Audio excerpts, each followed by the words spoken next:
In this modern era of werewolves, vampires, mutants and monsters, aliens and even giant insects, our perspective on horror films and games have shifted dramatically over the past couple of decades. A common theme that has truly taken the creative industry by storm, however, is the inclusion of zombies into the mix. But is it all science fiction? Could a zombie apocalypse actually be possible in the future? The concept of zombies has many different origins. In the West, it was believed zombies were merely mindless husks whose souls had been stolen by sorcerers. However, it was mainly George A. Romero's influence from Haitian voodoo culture that inspired his films, with their views on zombies being an actual reanimated corpse, awaking in a rather psychotic state. When Romero released his first ever classic, Night of the Living Dead, the modern era zombie genre was invented. Thanks to the film's success, Night of the Living Dead not only scored well in the box office, with over $12 million earned from its $100,000 budget, but it also developed a large fan base from its success. The modern day zombie that we are familiar with these days are known as viral zombies. A typical viral zombie is identifiable by its rotting flesh, slow, sluggish movements, lack of human instincts, and their unique appetites. What do you think a zombie looks like?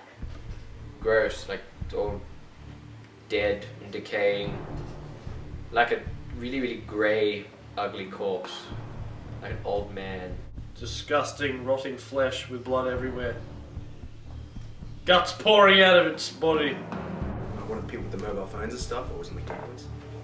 I think zombies are like decaying people that can walk. They just kind of, because they're dead, parts have fallen off. Zombies are renowned for their ravenous appetite for human flesh and brains. Their only purpose is to strive to satisfy that need. Zombies have no recognition of who they are or were, and so do not know or care for who they are attacking. What would you do if your best friend came up to you as a zombie? Probably chill with them for a bit, assuming it's bath salts. I would probably chain them up and keep them and try and save them somehow. Wait until they found a fix for the virus. I'd have to kill them. Try and keep them alive, tie them down or something and hide them like a shed. And give them a bit of pig every now and then so that way they don't completely die. And then try and find a cure. A zombie's infection could be easily spread by a bite or scratch. In reference to the viral zombies within the film Night of the Living Dead, causes of the undead outbreak appear to have been centered on radioactive contamination as its main source.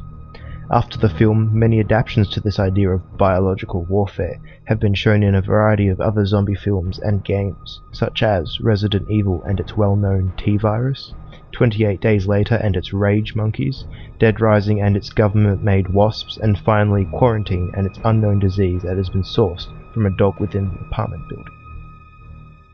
You got bitten, you have 1 hour, what would you do? Party. Definitely party. Would you kill the people at the party too? I would let myself slowly be taken over by the infection so I could become a zombie and eat people. Say goodbye to everybody and run like a bitch to try and get away. And then kill as many zombies as possible before I turn into one of them. I probably will say goodbye to everybody, if anybody is still alive. And then, I guess get somewhere where nobody could find me. To add tension towards some stories within the zombie community, the idea of a cure for the zombie infection has also appeared in many forms of fiction. In Dead Rising 2, we see this supposed cure carried out by an injection called Zombrex, a drug which suppresses the harmful infection for only 24 hours. By what means do you think the infection would spread? Some form of hybrid STD or some kind of mixture of diseases like hepatitis mixed with cancer somehow.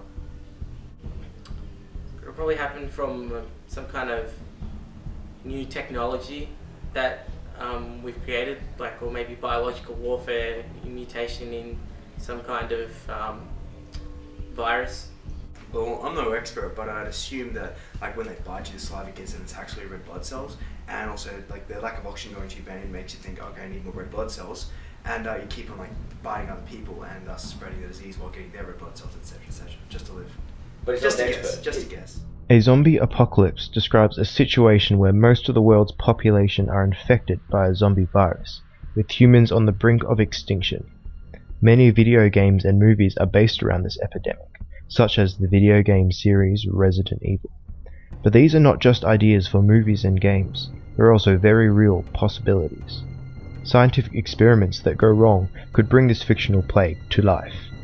Possible ways this infection could spread are through viral diseases such as the flu, a gas in the atmosphere, through water supplies, or through animals.